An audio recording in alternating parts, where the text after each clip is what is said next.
Morning, Christopher with Scottsdale Mortgage Advisors. You know, we're out for our morning walk, Sophie and I. Hey, Sophie. There we go. Hey, kiddo. Sophie and I were out for a walk this morning, and she says, "Hey, Dad, what's up with the Arizona pre-qualification form? Is that something that's required for a buyer to have when they make an offer?" And I thought, wow, that's an intelligent question, Sophie, but most of her questions are.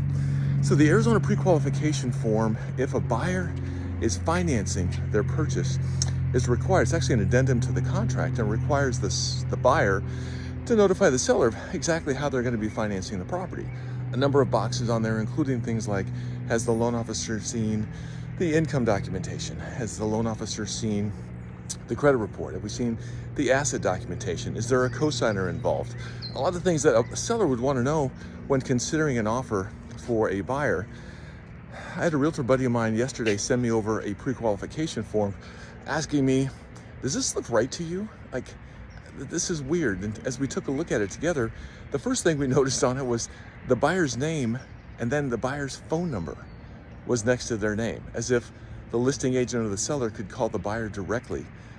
Very strange. And why that would be provided, I have no idea.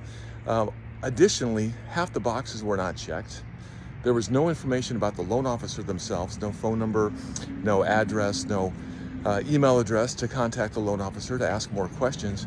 So, of course, I told the realtor, great catch. Glad that you were able to realize that this seems a little fishy. So he pushed back on the buyer's agent. So let's, follow back with your lender, make sure we get this corrected before we respond to the offer. And that seems to be the best way to handle that. So any questions about how this all works, shoot me a DM, or you could email me at Christopher@smalone.net. Have a great week and happy Labor Day.